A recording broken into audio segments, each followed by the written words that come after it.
Definitely worthy. I mean, especially from you, the musician. I appreciate that. Hello! In the grim darkness of the 41st millennium, there is only war, and tonight, there's only Warhammer.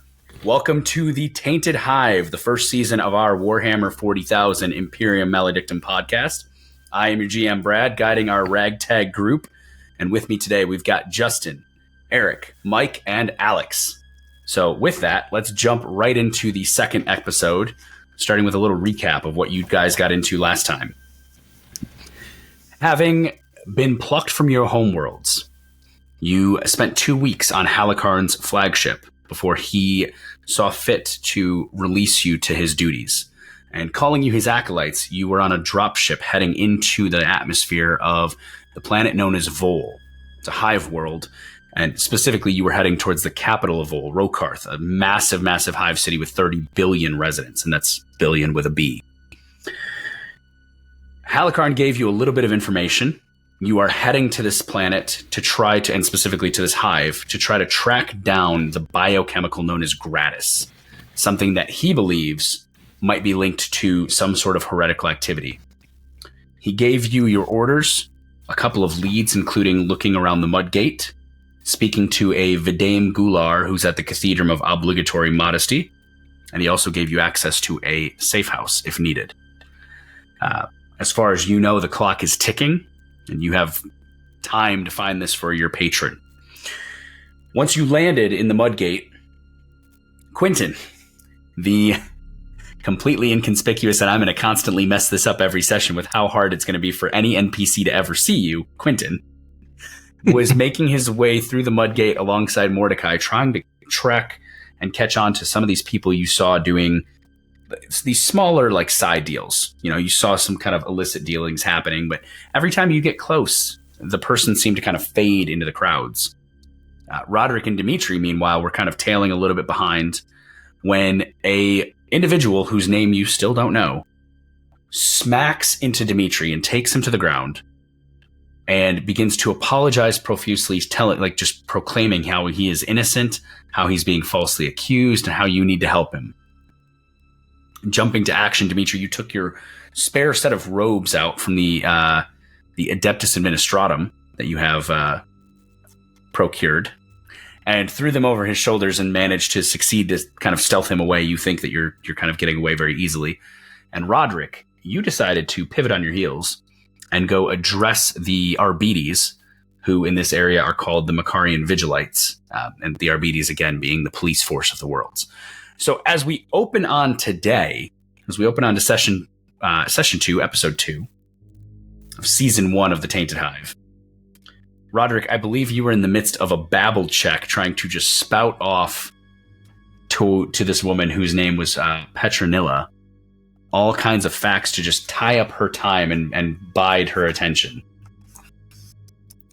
Yeah. So she was trying to get me to go somewhere, and me being the member of the Imperial fleet that I am, I would like to go off on her in a spout of Gothic gibberish that starts something like, I am under no obligation to acquiesce to your intrepid, insignificant indecision. Let it be known that by the decree of the Navis Imperialis, while in transitory official excursions as a quartermaster of the Imperial fleet, I am under no true blah, blah, blah, blah, blah, blah, blah.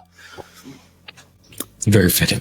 All right. Blah, blah, blah, blah, blah, blah, blah. Two questions. Does your Gothic word vomit require a roll from her, or is it a roll from you to make an impact? That's a good question. So, Gothic gibberish. You can use Gothic gibberish by making a rapport charm test opposed by the target's discipline composure test. All right, so here's what's going to happen. Because of how you led that out, and I don't know when you wrote that first opening sentence monologue, but you are going literally to get... just now. Even better. You are going to get a routine. So you will roll routine plus 20 because you invoked the name of the Navis Imperialis. You threw out a bunch of little gibberish of like elected rank, etc. You will be rolling a plus 20, and you're rolling against her. So your charm is at a plus 20, and you're rolling against her discipline, huh? Discipline composure. Yep. Does she have composure? Okay, so she does not have composure as a whole, which means we're just rolling against her discipline, which is her willpower. that is a definitive failure with -1 success levels. Let me see. I have a 29, and my skill in rapport is a 40. Plus, I have a advance in charm, so it's 45. So 29 and 45 plus 2. Oh, you rolled a 29 against the 45. Yes. And you also took into account that I gave you a plus 20. And then another plus 2. So, yeah. Just making sure. Plus 4. So your plus 4 and her -1 gives you a plus 5. She stands stock still. Yep. She'll be stunned. Very much so. And you see as her jaw drops, so to kind of reiterate what she looks like, she is very tall for an Arbites or for a Vigilant. She stands roughly 5'11", which doesn't sound very tall, but you also have to understand that, again, you've realized she is female. So she's very tall for a woman. She has on flak armor with the golden aquila across the chest. There are purity seals hanging from both shoulders. The neck guard, again, has those 2 lights that are shining. And to reiterate this, she is wearing what appears to be almost like a half bowl helmet or a full bowl helmet with a visor across her eyes. The only piece of flesh that you see is the bottom of her nose down, and the skin is like a sallow gray with a scar across her lips. As she kind of stands there dumbfounded, her jaw opens slightly, and you see that her teeth are very, very yellowed. And she just kind of goes, yeah, right. Well, I mean, I already sent the other 3 after where you said he went. Keep railing at her with my gibberish. As long as I'm doing it, she has to keep opposing or stay stunned. So she just continues. So it's a test until to break stun, correct? So just to kind of read this out, creature stunned by my gothic gibberish may do nothing other than stare at you dumbfounded as they try to catch up with you and understand what you are saying. They may attempt another discipline composure test opposed by a rapport charm at the end of each of their turns or whenever the GM deems it fitting. Okay. So you watch as her jaw drops, and Dimitri, you've kind of hustled off Quentin and Mordecai. I'd like you both to give me an awareness sight test. Actually, no, let's go with awareness sound, please.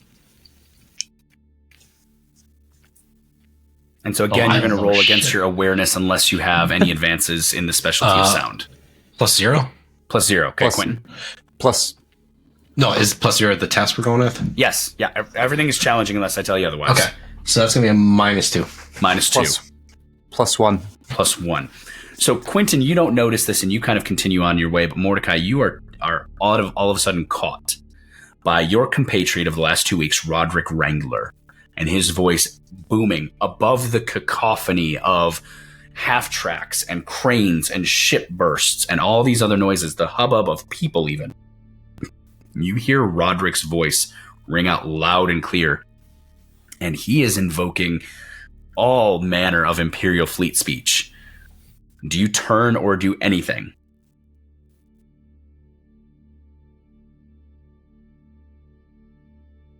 I have something I want to say about Quentin, but I'll wait.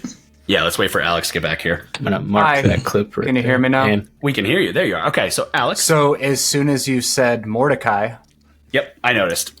So Mordecai, we're gonna cap it right here and we'll cut it back. So Mordecai, with your successful roll, you hear over the cacophony of sounds, over the half tracks, over the cranes, over the ships, over the babble of people.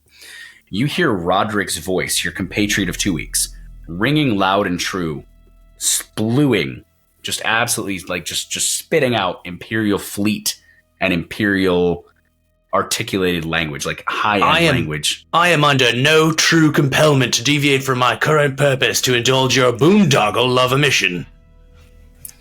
Do you turn at all, Mordecai?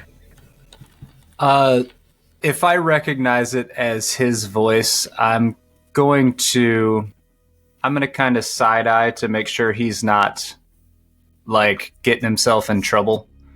So as you side eye, you see that he is, and Roderick, I apologize. Please remind me of your height. I did not write it down. I just had it written as average height, so I'm assuming like 5'8". Okay, so 5'8", 5'9". You see as Roderick is looking up to an Arbites, or in this case, they're called the Macharian Vigilites, full gold armor, half helm, and this woman is just kind of looking down at him. She is wider than he is. She is more muscular than he is, taller, armored, sword over the shoulder, and she is just staring there with her jaw open, watching him just spew this language at her. My hands and arms are just doing a windmill of gestures and pointing at people and throwing up to the sky like... So Roderick, at this time, as Mordecai turns to see this, let's do that test again. So it'll be her discipline versus your charm rapport. And that'll dictate what Mordecai sees next. I will say it's very fitting Quentin did not pass this test because he would not have reacted whatsoever. Same pluses. Same thing, yep. No, your plus 20 is gone. Now you're back to challenge plus 0. First test was a plus 20 for the slew. So that is a 67 out of a 45. So that's okay. I rolled a 98, which is an automatic failure. So she just continues to stand there, absolutely dumbfounded. Mordecai, you're watching as Roderick is talking circles around this guard. I'm just going to kind of smirk to myself, and then I'm going to make sure I kind of keep an ear open in case the tone changes. And I'm going to keep trying to look for those shady transactions. Okay. Roderick, I'm going to jump from you quickly to Dimitri and then to those two. Sounds good. Whenever you're done to stop word vomiting at her to let her loose, let me know. Because I don't know that I'm going to beat you. We're going to find out. Dimitri, you have bundled this man in your clothes and kind of walked him through the crowd away from the Arbites. You've seen over your shoulder, I'm not even going to make you roll because you were too close. You've seen over your shoulders Roderick is now verbally vomiting upon this Vigilite to keep her occupied. You've seen as he's directed the other 3 Vigilites away.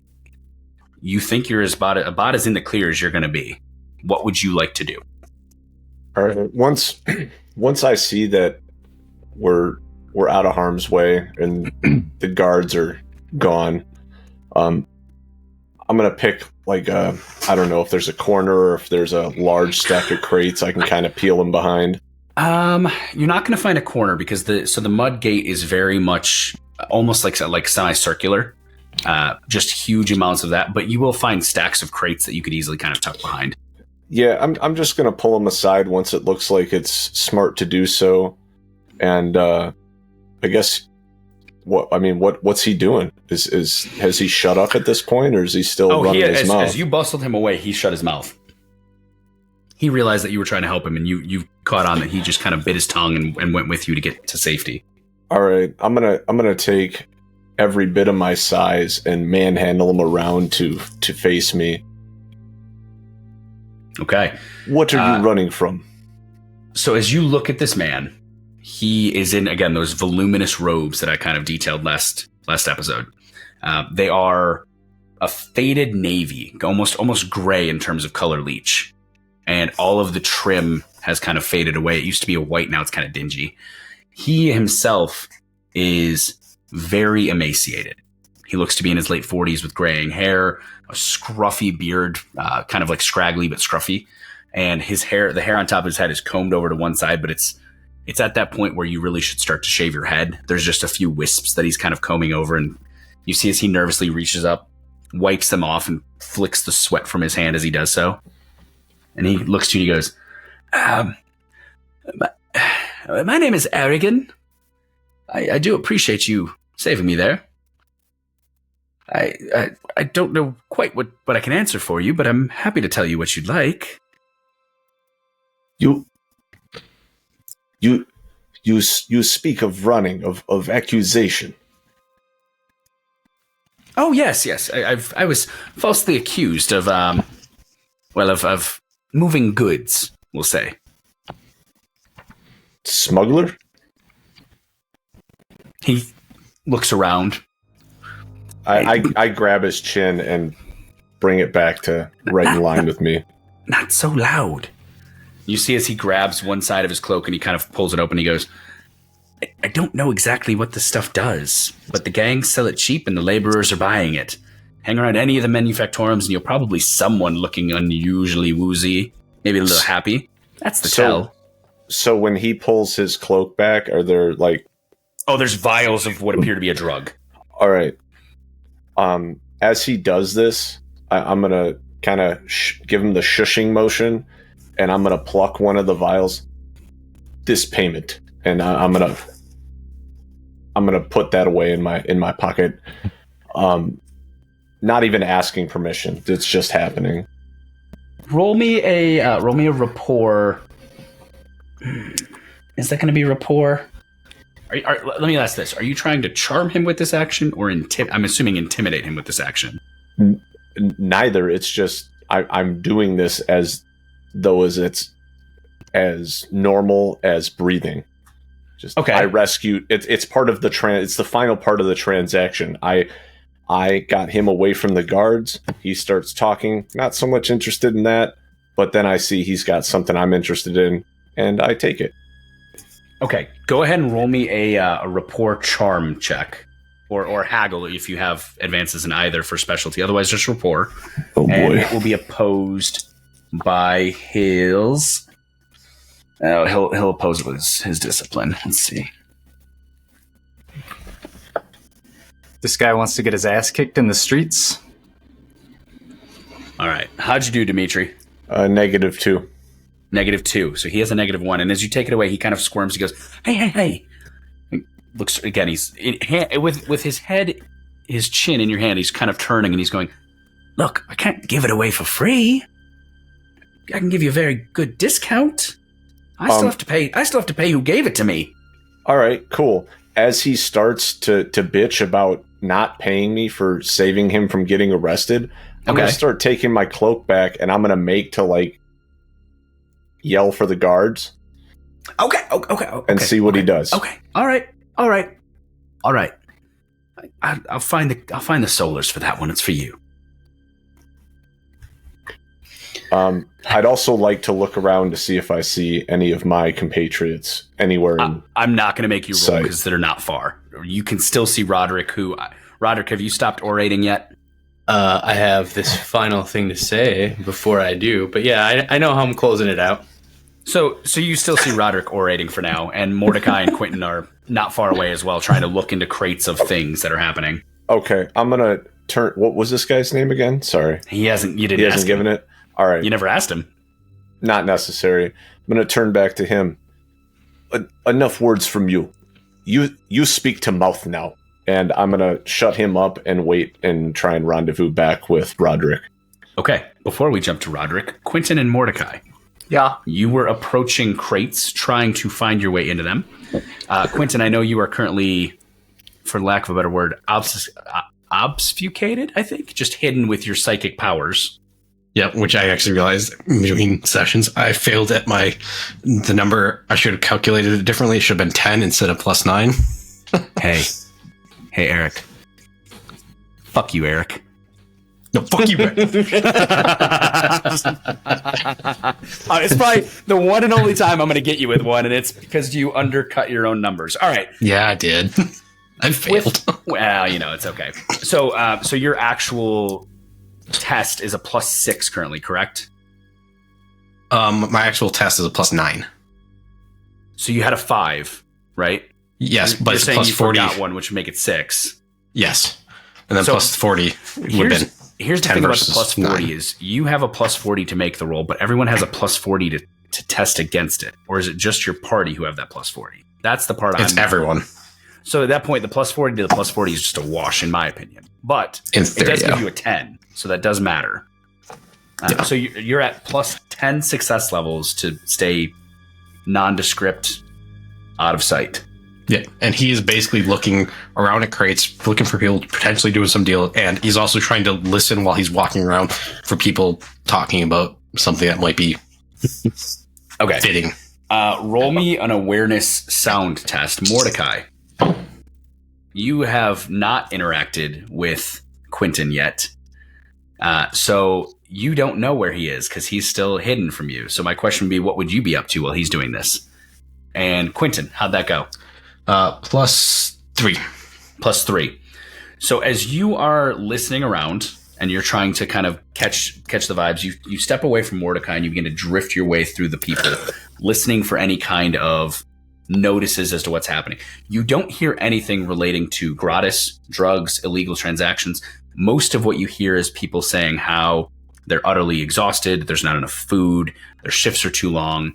And the most common complaint you're getting recently is you hear multiple people say, these extended 12-hour shifts are killing us. Mordecai, Quentin What? sneaks away from you, and you see him kind of drifting off. But the thing is, Quentin hasn't booped you on the nose, so you don't really see him. He's still hidden from you too. As Quentin's off doing his thing, and you're near the crates as well. I was going to say barrels, but the crates as well. How do you want to approach crate and barrel? How do you want to approach searching in the porcelain store of Crate and Barrel? I'm really more or less looking for the deals that are happening, and I'm trying to get a sense of what people are saying to each other to see like what kind of things they're exchanging with one another. So same concept then as Quentin, just different take on it. Yeah, and if I see somebody make a deal and kind of sleek off into a alley or something like that, I might kind of drift over and kind of see where they're headed afterwards. And also, I'm kind of taking note of the type of people that are making these transactions. You said it seems to be mostly like more upper class folks, right? They all, your take on it was and you all saw this, they all appear to be in tattered, worn nobility clothing. It almost looks like somebody stole clothing of nobility and have it. It's how it appears. Okay. So my question for you though, Mordecai, as you explain your way, it sounds like you're more so than Quentin, who is just observing and looking. Am I hearing you correct that you're actually trying to talk to people about what's going on, or are you also just listening? I'm not talking to people. I'm watching people interact with one another, and I'm kind of more or less keeping to myself. I'm not actively being stealthy, but I'm not causing a ruckus either. Okay. I'm just I'm trying to see the transactions happening and. Gotcha. So I will point out that Quentin is very much being obtrusive and going in areas that he shouldn't be. You are correct. However, I've already rolled for the RBDs, and none of them seem to notice you miraculously. Still going there. Eyes just seem to pass over you like you're not there. Unremarkable. Yeah, absolutely. Mordecai, what I'd like for you to do for me is I would like for you to also roll an awareness check. Oh, you got it. I'm going to leave yours vague. You're not going to get the benefit of any specialty if you have it, because you're doing both sight and audible at the same time. Oh, that's a 16. Hold on. Okay. Hold on. Plus. God dang it. Plus 4. Plus 4. So you also hear the same things Quentin did about the extended hours being drags, the 12-hour shifts killing people. You hear a couple other rumors about things about just the RBDs kind of cracking down on people. And you do hear, the only thing you hear about Gratis is you hear one person say, I hope they figured this whole drug thing out, because I'm real tired of getting beat to pulp every day when they're looking for it. So that's the only thing I hear. Do I see anybody talk about it? Get into it. So Okay. you see all the people that are having these conversations, but you also see one more exchange happen 10 meters from you. And again, an individual in what appear to be faded nobility clothing doing an exchange with an older gentleman. And as the hands touch, you see very easily with the plus 4, you see a small exchange of an item for a few solars. And that person in that clothing, as you begin to take your step towards it, they're already fading into the crowd and gone.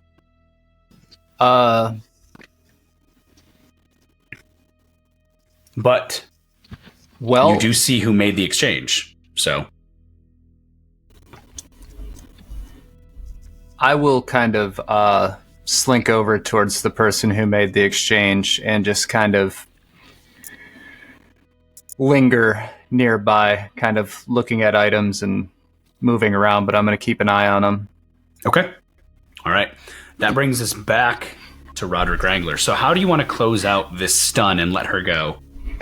In closure, and without additional superfluous extrapolation, my deterministic assessment of this frivolous juxtaposition is that I will no longer immerse my sagacious person in your subjugative vitriol.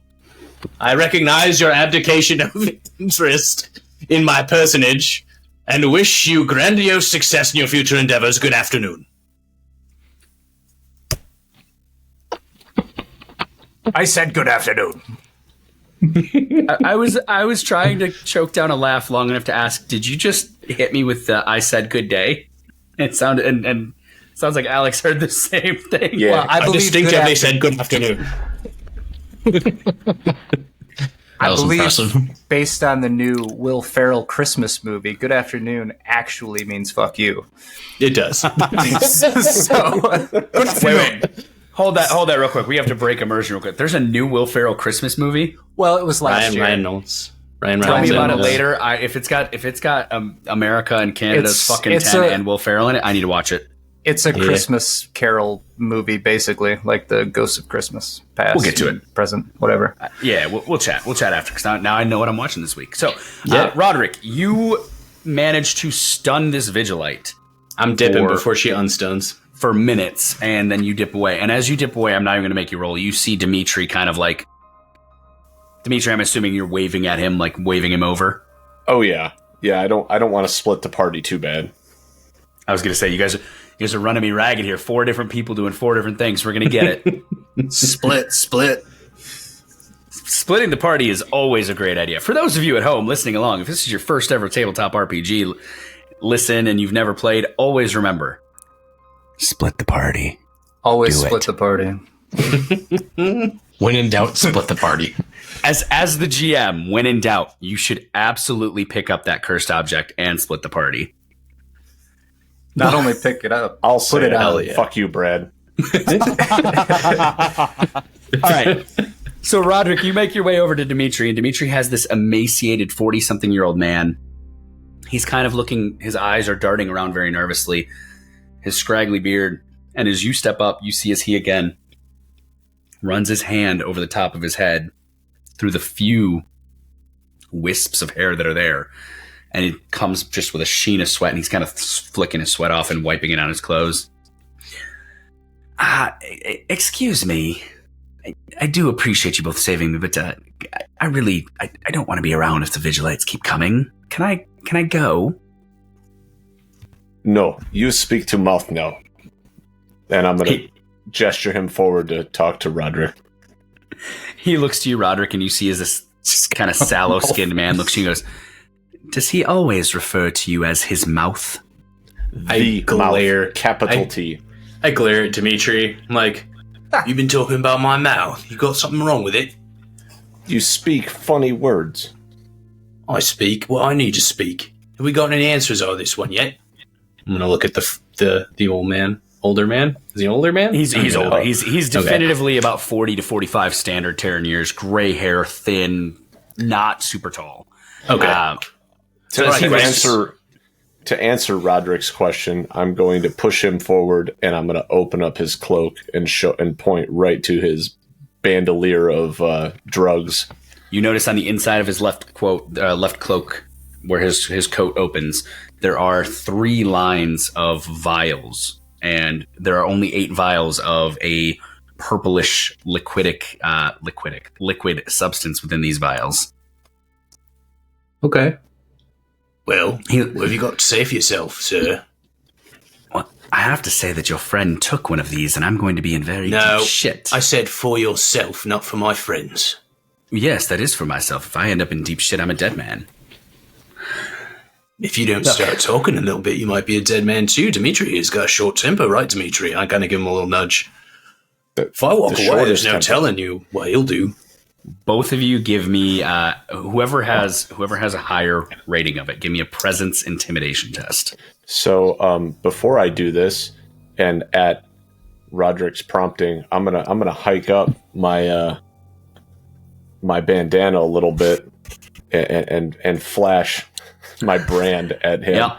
And then what was it you wanted me to roll? Well, now you're rolling it. So Dimitri, roll me a presence intimidation Presence. check. There we I go. want to point out, Brad, before he rolls this, my intention is to make Dimitri look scary, and then I would like to roll an intuition people test to use my deal maker talent to try and figure out what kind of acceptable bribe or specific information this person might accept to give us the information we're looking for. That is an excellent prompting of your own skills. Yes and yes. So Dimitri, you're going to roll the presence intimidation check. With your brand and with the assistance of Roderick, I'm going to give you a plus 10 to it, which is not a standard addition, but you're going to get plus 10. Okay, so that is that's 2 success levels. That's 2 failure levels. So he... Oh, God. Yeah. He begins to just, like, shake. His whole body begins to shake as he sees this, and he's like, I don't really want that. That's not the intention. What do you want to know? Now, And how let's was say your- I had something that you wanted, and you gave me what I was looking for.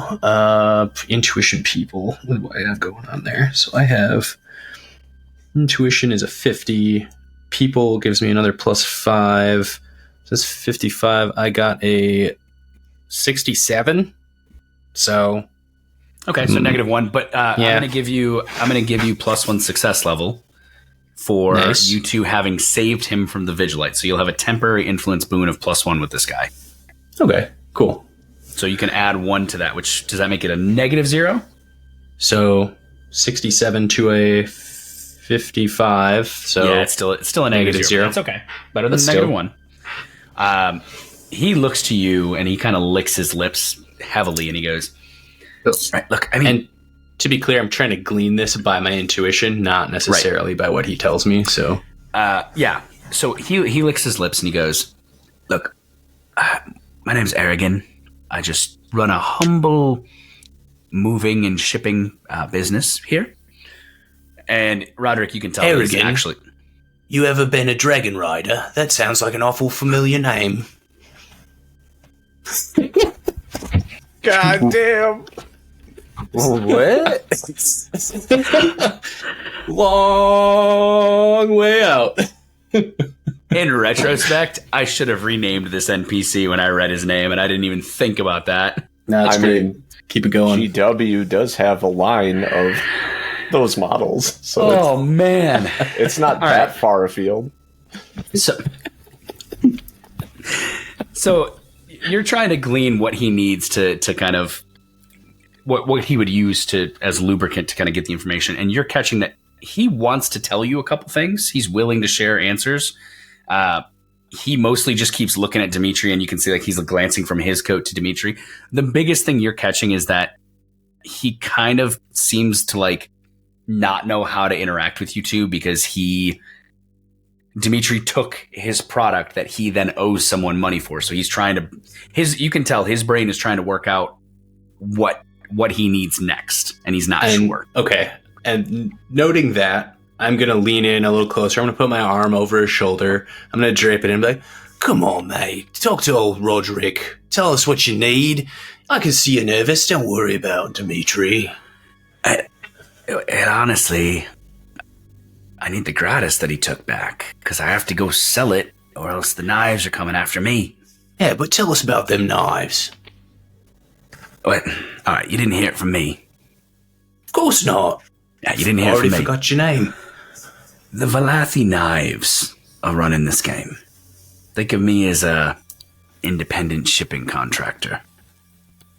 If you want to know more, you're going to want to go find Ragel. Folks call him Ragel the Red. He hangs around Battery Manufactorum 6938. If you don't find him, Ragel, R-A-G-U-E-L. Ragel. Okay. And he hangs around Manufactorum. Battery Manufactorum 6.938. Okay. So, and See, that just wasn't to, so hard. just to kind of give you guys the Warhammer numbering system, because it's not going to make sense otherwise, the first number followed by a period is the thousands. Everything after that is hundreds. So he works at Battery Manufactorum 6,938. I picked up on that. I figured you did, So but just in these case. battery manufactorums aren't very common here then. Got it. Not at all. There's none here. And he looks at you and goes, I mean, you know what Rokarth is known for, right? He kind of eyes you up, Roderick. Do you give any indication that Pines, genuine people. I give him a knowing smile, like I'm completely in the know, but he kind of nervously I'm not. chuckles. He's like, great, but no. So Vol is full of all the chemicals that make las packs. That's what we do. We produce all the ammunition for this entire sector. Oi, what's a las pack? You mean lays packs? His eyes narrow and he looks at you and goes, what? But so he kind of continues. He goes, if you can't find Rigel at the battery manufactorum, go check the edifice of tears. And he's a hard man to pin down. That being said, the edifice is a good place for a drink if you got some solars.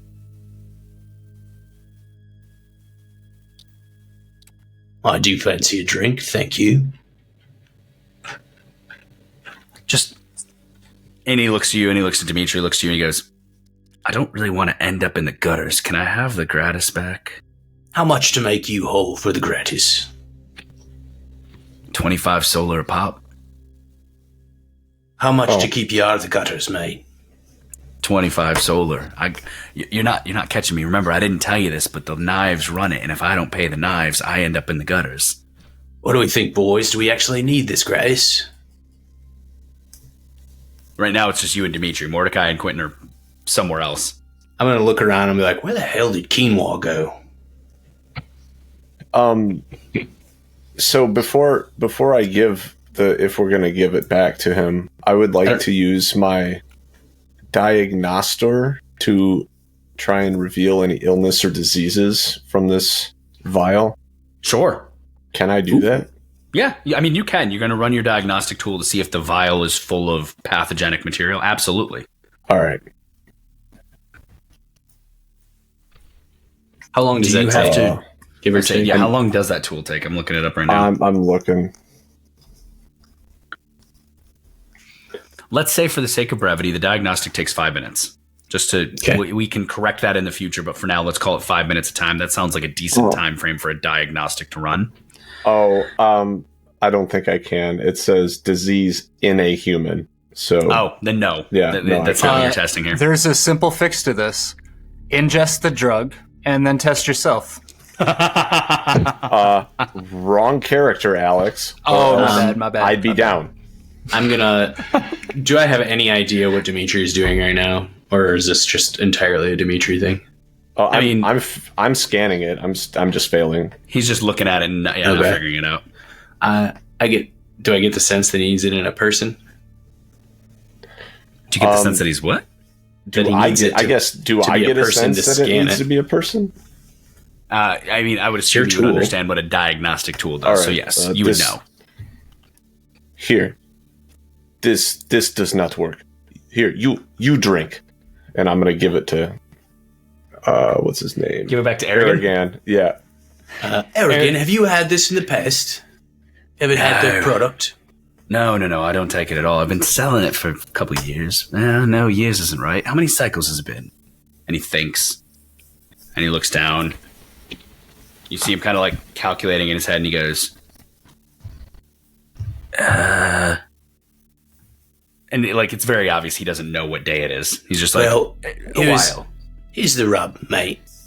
Old Roderick, he would love to protect you. Don't want you to have to take anything you don't want. But the thing is, we need somebody who's taken this recently. So could you take us to an addict, maybe? He immediately blanches and he goes, I would rather take my chances with the Vigilites than let the knives know that I took you to any of their customers. Then I'm afraid you're going to have to take this, mate. I'm going to have to what? You heard me. He takes the vial and he reaches into his coat and he pulls out a small injector and he goes, you want me to take this? Or show me someone who has recently, yeah. I just told you where to find Rigel. And he looks, and he's looking mortified at his own hands as he's holding a vial in one hand and the injector in the other. Okay. Dimitri. Seeing his hesitation, you're going to hear Dimitri almost speak in another language, and he's going to start to get very technical. Or if you could give me a list of symptomology associated with this drug. Like I'm basically quoting straight out of a textbook to him. Hey, Brad. Yeah. Would it be fair to say, since Roderick was causing that scene and I've been kind of peering in and out, that I see them with this guy? Yeah. I would say if you were watching Roderick, you could have seen this happening. And by this point, with how much time has passed, you would have been able to make your way through the crowds back to them. I'm going to probably do that. Okay.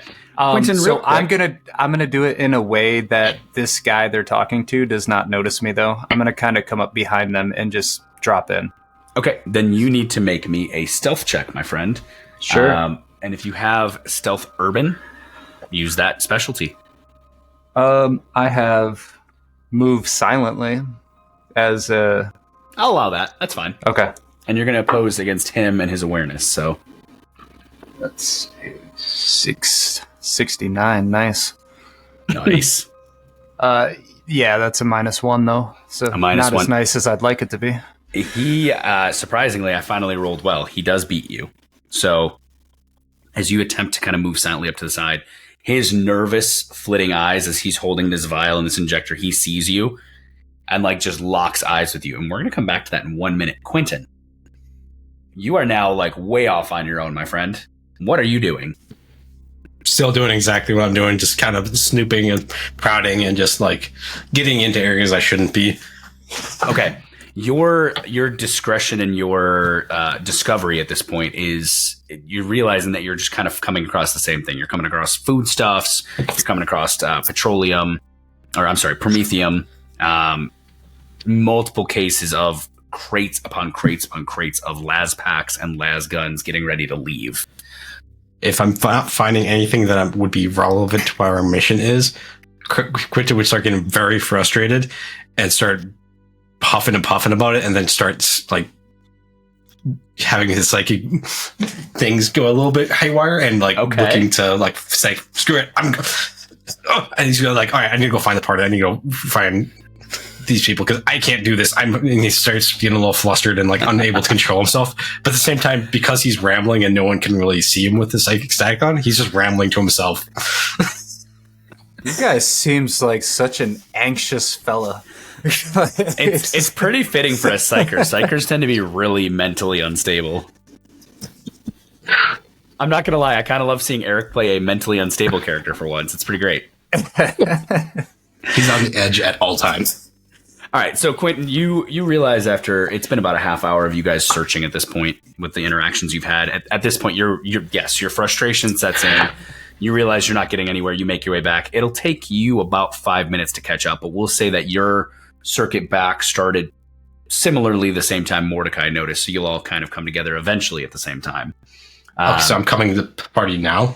You'll be there in a few minutes. So you're a couple let me know minutes when I'm behind getting Mordecai. So Roderick, Dimitri, and Mordecai, as he notices Mordecai and he sees the three of you and he's beginning to quickly assess how many people are around him, he looks to you, Roderick, and he goes, "No, I'm not taking this." And he turns to run. And you hear him go, "Guard! Guard! They're trying to kill me!" And he is gone. He's running. So he is going to try to run away. The trip that I do doesn't stop him? He is going to try to run away. If you have a way to stop him, you may try to do it now. Each of you can try one thing. Because you are all within close range of him. Like, you kind of boxed him in a little bit, and he's taken off one way to run. Can I try to trip him as a reflex? You can try to... If you can try to make an unarmed strike against him, absolutely. I don't want to unarmed strike. I want to reflex trip him. Is that a different thing? I don't. I'm going to be honest. I've read this rule book back to front. I don't know what a reflex trip is. Is it something personal to you? Those are just words that I'm saying. But okay. I see that I have the skill of reflexes, and I would assume my reflex would be, I'm going to trip this guy. And I don't see that as a strike. I see that as a reaction. Reflex, that's a great question. Reflexes in this game is another skill word for agility-based tests. That's going to be your dodge, your acrobatics, a balance I guess check. I'm doing the opposite of a dodge and putting my foot in front of where his leg will be. Yeah, so you are actually making an unarmed strike at that point. So you're going to make an unarmed strike against him. If you want to kick him, you got to. Otherwise, It's he's just going to try to the avoid you. semantics of it is basically I'm engaging in battle now, and that's not really what I'm trying to do. No. Think about it like it's kind of like Warhammer fine, Fantasy that's fine. Melee brawling. Like it's a grapple. You're Okay. Instead of grappling, you're trying to kick. So just treat it as an unarmed strike to get your foot in the way of him in a proper pacing to trip him. Okay, so what am I actually rolling then? I'm rolling. So you are still rolling. You are still rolling a test. You are still going to roll a melee test. A melee test. Okay. Yep. You're going to want to use. Just melee. You're probably going to need your weapon skill unless you have melee unarmed as a skill. I just have melee. I don't have an advance in it. Or I can use the weapon skill. That's the same number either way. Then you're going to use the same number either way. So Okay. use that, and he's going to oppose you with his agility. That'll be his- +2. You're +2. His reflexes. Double check his reflex score really quick. And as that happens, Dimitri and Roderick, what are you two doing? I just want to hang on to my robes that he's wearing, and either that stops him or I keep my robes. That's my goal. I would like You're gonna to distract him so that he has disadvantage on whatever you're rolling right now. How would you like to distract him as he's running and calling for the guards? Well, mechanically with my distracting talent, but I guess technically I would just like to make a really loud, ridiculous clap. I would start clapping like really, hey, you stop doing that! Okay, As loud as I'll I allow can. that. So you Try just gave him and override disadvantage on his... Do you have to roll for that, or does it just happen? Just happens. That's a really good thing, because he was Once per encounter. He was going to beat Mordecai's test, and now I have to make his success an 83 failure. Hell yeah. All right, so Mordecai, as you go to stick your foot out there and you go to make that unarmed strike, you said you had a +2, right? Yes, a +2, sir. Okay.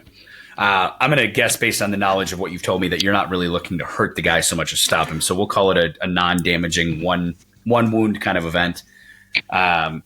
You go to shove your leg out there, and he goes to jump over it. And as he kind of gets over the first, he's beginning to step down, and all of a sudden you see Roderick go, yeah, and clap at him. And he gets so tripped up on this, confused. He turns to face Roderick, and as he does, his back foot catches, carries him over, and he ends up just tripping over your foot with his back foot. As he does, I would like to step over the top of him. Okay. And just, if you value your life, I suggest you shut your mouth. I think we he should just does? give him to the guard, honestly. Maybe we should just keep a few vials of this and give him to the people who were looking for him in the first place. So he does shut his mouth. That said, you all begin to hear the sounds of ceramite plated boots on ground, which all of you know that ceramite it's a type of armor, most often with Adeptus Astartes, but occasionally you might have some ceramite plating on Imperial Guard uniforms as well. I kind of trust Roderick's judgment here. Is he worth it? I just interacted with these folks and let them know I was on their side. I'll take care of it. Then I suggest we get out of here. Do we want him conscious? Good point. I really want to say something out of character right now. Because if not, I'd like to do a Medicaid test. Tell me what for. Specializing in humans. I would like to take my robes, wrap it around his neck, and collar choke that dude until he passes out, and leave him for the fucking guards after we roll his body. Love this for you. Good lord. And I would like to use my human specialization of Medicaid to do it. Where am I in all of this? You are just now arriving back as Mordecai Am I is... You walk back Chaos right as unfolds. Mordecai is looming over this guy's body. The Vigilites are moving en masse towards your position. How far away are they? And how quickly is he going to pass out?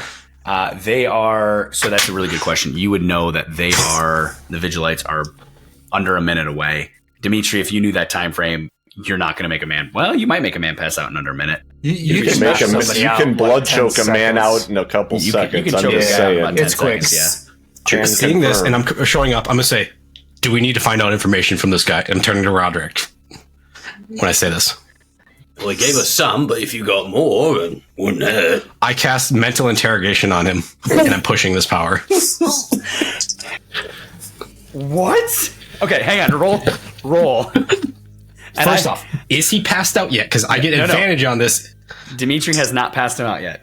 All right, then I'm pushing this power, which means I will get an advantage on this, and I am casting mental interrogation on him. If he was passed out, would you I get really extra want you to advantage on it fail or just because I something? want to see a psychic bad thing happen. It would automatically give me advantage. Oh, well, just wait a couple seconds. He'll be passed out in no Yeah. time. This Okay, is then I'm. this is no what I want to problem. say. If Go I'm to waiting sleep for, real I fast. will be starting to do it, prepping for it as I'm waiting for him to pass out. The minute he passes out, I'm going to initiate the mental interrogation. While you guys do this, I've got a meeting in the street, as it were. I'm going to walk outside and distract the guard again. Oh man. Okay. So I guess I start to wrap the robe around his neck, and then I start to twist. All right. Make a good lord. Make a melee check if you have either grappling or unarmed or anything like that. Use that. Otherwise, you're just gonna use your weapon skill. I can't use my Medicae for this because I'll allow he's you to already use- yeah, down. I'll allow you to use your Medicaid. That's fine. Okay, so He's I'd gonna like try to to. use. He's gonna try to avoid this. So he's gonna fight Okay. back. Well, good luck, bitch. What is the difficulty? It's challenging +0. Okay, so that's 3 success levels. So your 3 success levels tie his 3 success levels because I rolled a 003. What That's if I fine. also stick my foot into his chest? Tiebreaker is what is your Medicaid skill? My just straight Medicae.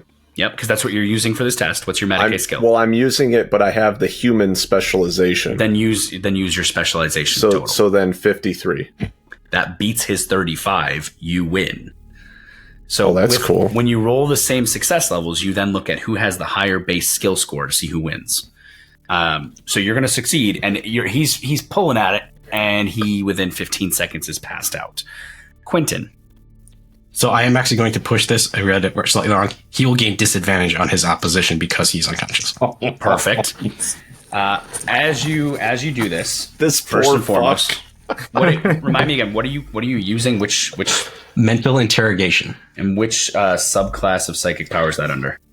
Telepathy. You're under telepathy. Okay, And that is my specialty. I know it is. Oh, trust me, I remember. With that, real quick, did you just roll your psychic test? I did. All right, talk to me. How did you do? I got a 17, which I actually don't even need to use advantage, but I'll have to still take the warp charges for that. Yep. So that's going to be plus my psi focus is going to be plus 6. Okay, +6, and he has to oppose you with a Challenging +0 psychic discipline psychic test. at disadvantage. That turns from an 8 into an 80. He definitely fails with -5. That said, So- before we resolve this really quick, you had 1 warp charge for your psychic or your psychic static. You Yep. gain 2 for mental interrogation, which puts you at 3. Roll me a d10. It's be 4. So it is a 4. So you're at 7 then. Yes, I'm at 7. So you're holding a charge of 7. I was really hoping we'd get to see some radical shit episode 2. But because I had a 6 and he had a what muzzle minus 4, He was -5. so it's well over the 6+ or more. Yeah. So the target is an open book to me. Yep. And I have full access to the target's mind with all of the information within. Okay. So unfortunately, Hey, that well, sounds helpful. fortunately and unfortunately, everything he shared is about all he knows about this industry. He is literally a middleman. His job is he buys it off of the knives, and again, they're called the Vigilite knives, and he then moves it to end users. Now, you can see, if you see him like an open book, you can see the dozens of faces of people that he sell to, none of whom stand out as anything more than just being a standard administratum worker at whatever industry. I'm going they're to in. try to focus more in on getting who he's dealing with on his end of it and finding out all of the information I can about that person. Okay. So you find out that you sense, because you are literally ripping his thoughts out of his brain, his main contact, if it's not just a standard Vilathi Knives member, which are the lowborns, the ones, and you see as those images flip through, those are the people you've been seeing are on the docks. Tattered clothes, etc. The one thing that stands out is an individual whose image kind of leers out at you, and the thought that goes with it is Rigel. Now, the image you see of Rigel is a tall, 6 foot tall, heavily muscled ganger. He's got a cybernetic eye for his left eye and a constantly leering scowl. Both ears are pierced 6 or 7 times each, and his skull has cerebral implants, but they're not socket connectors. They're literal spikes that have been screwed into his own skull. He wears a leather vest that is a bright red. He's got socket implants up and down both arms. And he wears a choker that ends in a almost like a Morning Star kind of ending. And every ounce of feeling and every ounce of thought you get about him is that Rigel is dangerous. That's the general. All I really get out of him is that he's dangerous, not like anything beyond that. It's just really that Rigel runs the racket as far as he knows. So what you pull away is the knives run the show. Rigel runs the knives, or at least he thinks they do. And his entire job is to buy it, move it, sell it, and pay it back. Do I get any sense of how he normally would contact him? So you actually, yes, that's a good question. You know that if he were to want to contact Rigel, Aragon would go to the Edifice of Tears. Edifice of Tears.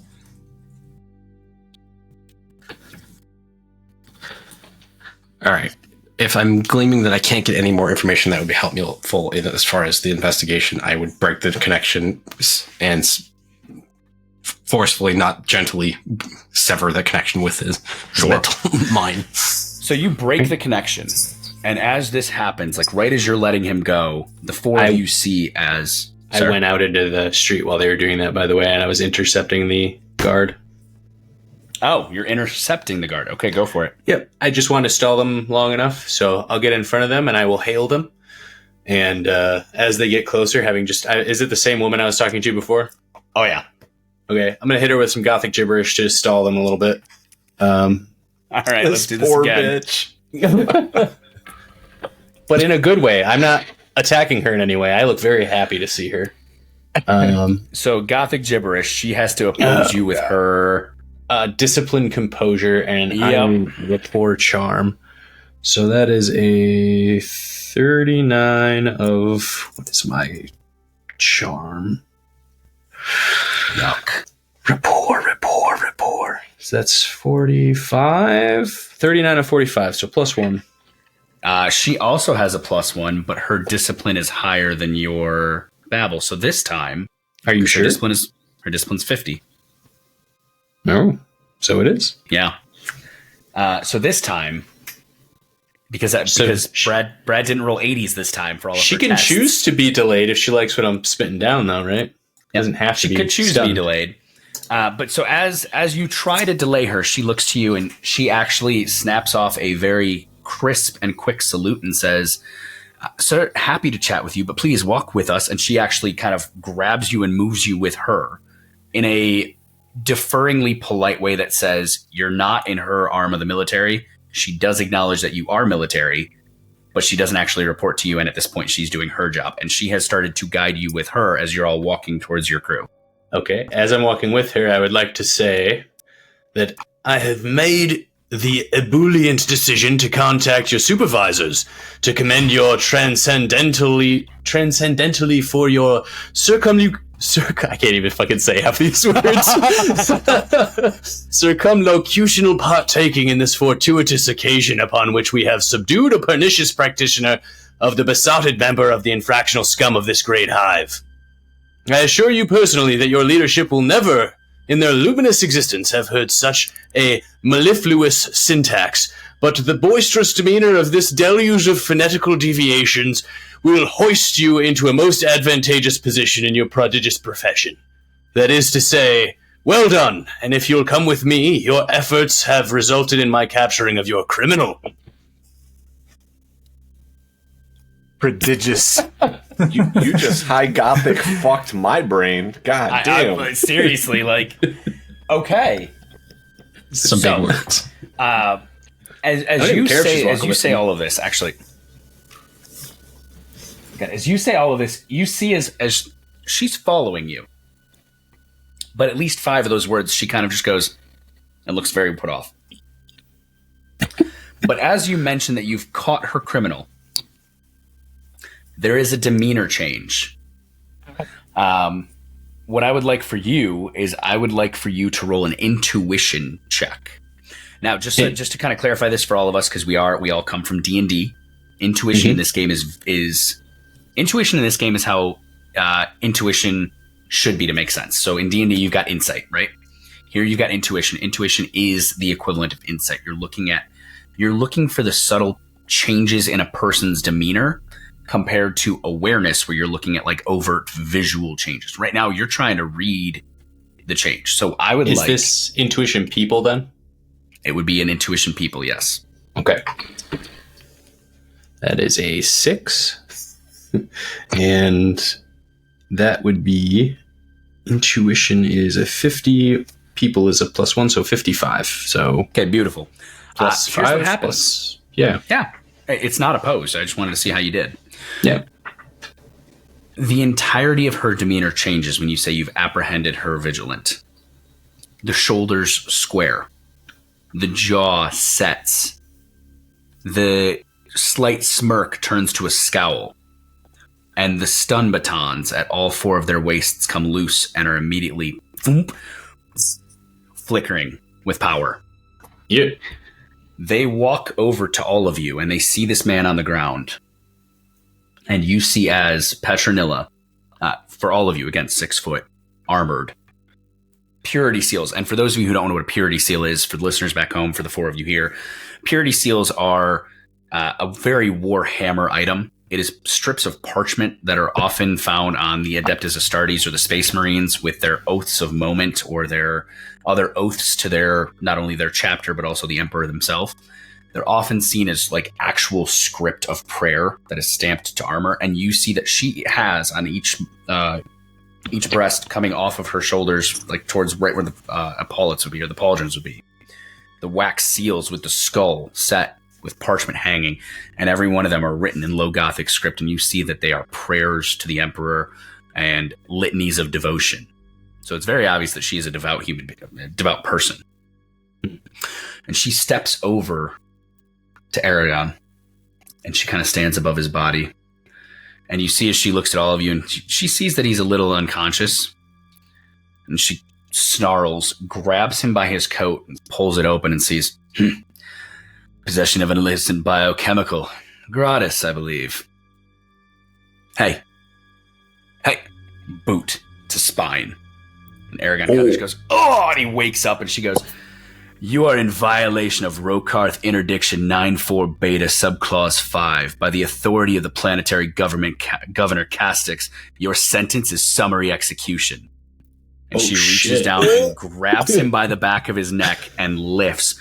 His feet begin to run. He goes, no, I'm innocent. And you watch as the shock baton just crashes into his stomach. Bolts of electricity burst up his body, and he just goes, ah! She hands him off and goes, so don't get caught with it. Right. Don't try this at home, folks. Did you not see me as the GM's face when you started saying I'm taking this stuff? And I'm going, I didn't take anything, bud. You see as she hands him off to the 3 others and goes, take him to the Bastion, get him processed for execution tomorrow morning. I don't want this filth anywhere in this hive anymore. And she turns to each of you and she goes, it appears Rokarth owes the 4 of you a bit of gratitude. Did she even notice me?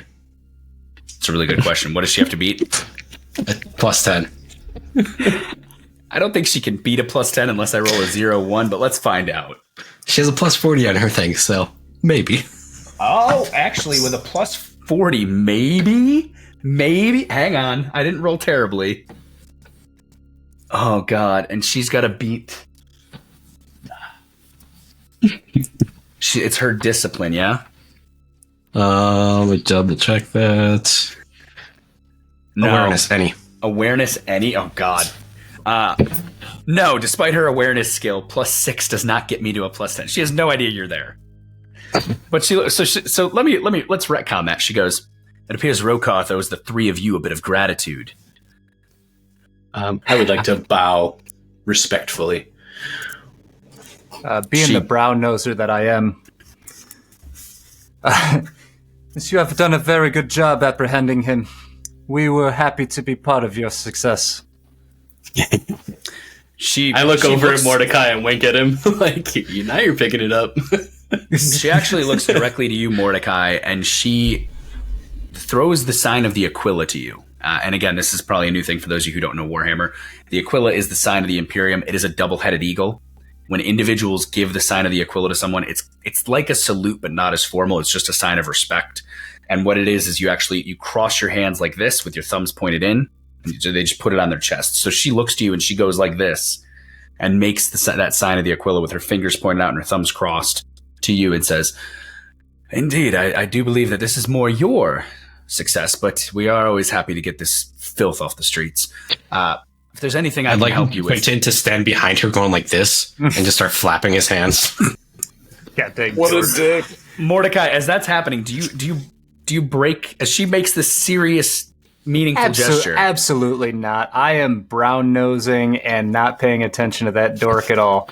Son of a bitch, Eric. So as this all happens, though, she looks to the three of you and she says, if there's anything we can help you with or any questions you may have, let me know. But beyond that, I'd love to.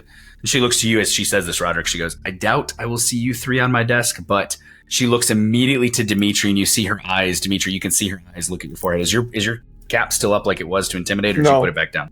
No, it was just a quick flash. She looks to you, Dimitri, and kind of eyes up your entire demeanor and goes, "I'm really hoping I'm correct that I won't see the three of you. But if there's something I can help you with, let me know." She's deeply appreciated. "Ma'am," and give her the most fucked up salute. Are you missing fingers, man? Like, just try and give the salute, but you're missing like half your fingers or something? No, I'm just... It's like the most half-ass. "Ma'am, you will not see us again unless, of course, you call upon us." Well, that's good to know. As she says this, she thumbs the shock baton off and is kind of putting it back and looks to each of you and goes, "Don't get caught with that Gratis. It's filthy shit. Disgusting." So, What does it do? she... Go ahead as you ask that. Give me, Dimitri, give me a rapport charm test, and it'll be with a +1 success level for helping capture Aragon. Now, by the way, your temporary influence with Aragon is gone. You are now back at, you guys are down at -1 with him. But you what are was now it at before plus, charm? It's going to be it's Aragon's rapport. dead. Rapport. Okay. So your influence with Aragon has gone to -1. Oh, But your influence with Petronilla and the Macharian Vigilites is up to a +1 temporarily. Yeah, that guy doesn't matter at all. So that's a -2 for me. -2? Even with the... Oh, I'm sorry. Take that test with advantage. So if you can flip those digits around and succeed, you will. That's even worse. Okay, so she looks at you as you ask how it goes. I rolled a 46, so it'd You're be not very 64. charming. Yeah. Yeah. So as you ask, what does it do? She kind of looks to you, and she kind of hesitates for a moment. But partially because I rolled a 91, partially because you guys did good for her. She looks to you and says, "We're not entirely sure. We're waiting on an analysis from the medical facility Agimentum. But as usual, the damn administratum are dragging their feet." They do love to do it. I'm gonna kind of puff my chest up. I actually happen to dabble in the Medicaid. So much confidence. I believe every word you just said, Dimitri. She looks at you, Dimitri, and she goes, "That's wonderful." He's actually quite good. Good. I'm sorry. And she kind of looks at you and she goes, "Are you here for anything in particular? Like, how did you manage to catch this man?" I like it to choose this moment to do a purgitation. What does a purgitation do? What? I'm Oh my purging god, he's purging his warp powers. charge. And that is the perfect place to leave off. We're all Don't gonna know die. what that even is. Yeah, we're Neither do gonna I. die. But we're gonna we find pick out up- next time. We're gonna. Does the party die? Does the whole city fall to chaos? Find out next time on the Tainted Hive as Quentin purges his warp charges in the middle of the docks. Episode We're 3. fine. It's Purgitation. Episode 3 is definitely going to be called Purgitation. Yeah, the warp all right. comes straight out his ass. Oh my god. Well, thank you so much for listening. Please make sure to check out our website at deadsonsco.com for the latest news and social links. If you like our content, please consider supporting us at patreon.com/deadsonscompany. And we will see you in episode 3 to find out what hell Quentin wreaks on Rokarth with this purgitation. Hashtag purgitation. It'll be fine. It's not a peril of the warp.